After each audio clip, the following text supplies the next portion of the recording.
Welcome to Silent Whispers Kenya, where we uncover the stories buried in silence. Tonight, we revisit the case of Agnes Wanjiru, a young mother whose search for justice has echoed for more than a decade. October 2012. In the bustling town of Nanyuki, a young woman walks into a bar with foreign soldiers. She laughs, she drinks, she disappears. 2 months later, her body, naked, decomposing, stabbed, surfaces in the most degrading of places, a septic tank behind the same hotel. Her name was Agnes Wanjiru. She was 21, a mother to a baby girl. Her story is not just about murder, it's about power, cover-ups, and a decade-long wait for justice. So today I ask you, when foreign boots march into your soil, who protects your people? And when a young mother vanishes, how long should her family wait for the truth? The town of Nanyuki has long been known as a garrison town. British soldiers have trained there for decades. The presence is both economic and controversial. Soldiers pour money into bars and hotels, but whispers of misconduct linger. On October 31st, 2012, Agnes Wanjiru was seen at the Lions Court Hotel with members of the Duke of Lancaster's regiment. Witnesses recall that she was last spotted leaving the bar in the company of 2 soldiers. That was the last time she was seen alive.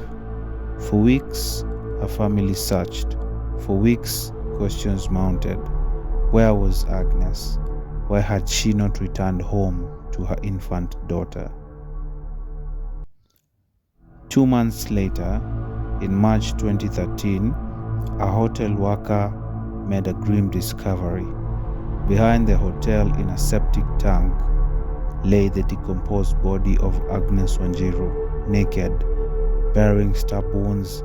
A death certificate would later record the cause of death: stab wounds to the chest and abdomen. Imagine your daughter, your sister, your friend, last seen with foreign soldiers and found dumped like waste. What does that say about the value placed on her life? The Kenyan police began investigations, but almost immediately, problems emerged. Evidence was limited, witnesses reluctant, and crucially, the suspects were gone. By the time Agnes's body was recovered, the British unit had already returned to the UK. A 2019 inquest by a Kenyan judge concluded that Wanjiru had been murdered by 1 or more British soldiers. The judge even urged Kenyan authorities to pursue the case further and asked the UK to help identify suspects. But years passed, no arrests, no trials, no justice. Why? Why was the case left in limbo? Why did the cries of a grieving family echo into silence? Was this inefficiency, or was there something darker?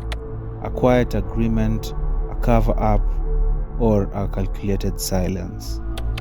In 2021, nearly 9 years after her death, British media outlets uncovered something chilling.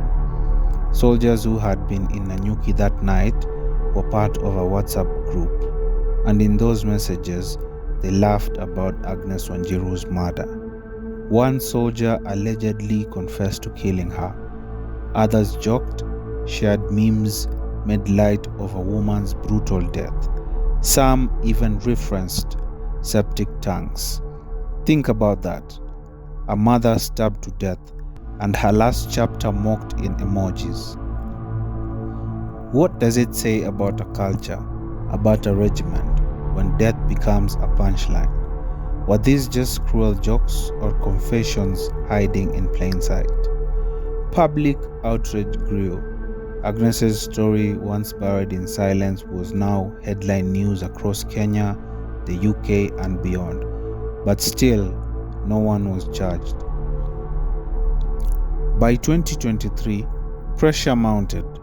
The UK government launched a broader inquiry into alleged abuses by British soldiers in Kenya. In 2025, Kenya's Defense and Intelligence Committee accused members of Batuk, the British Army Training Unit Kenya, of being hostile witnesses, refusing to fully cooperate with investigations. And then came a turning point. In September 2025, the Kenyan High Court issued an arrest warrant for Robert James Parkes, a former British combat medic. He is accused of murdering Agnes Wanjiru. If extradited, Parkes would be the first British soldier tried abroad for killing a civilian. But the questions remain. Will he ever face trial in Kenya? Will the UK hand him over? Or will this just be yet another case lost in the fog of international politics? Agnes Wanjiru was more than a headline. She was a mother, a daughter, a friend. She was 21 years old. And for 13 years, her family waited for the truth, waited for justice, waited for the world to care. So I ask you, how many years must pass before justice arrives? How many whispers must be ignored before they turn into screams? And when powerful nations protect their own, who speaks for women like Agnes? This is not just the story of one woman's murder. It's a story about power, silence, and value of human life. This is Silent Whispers Kenya. Subscribe, share, and remember, justice delayed is justice denied.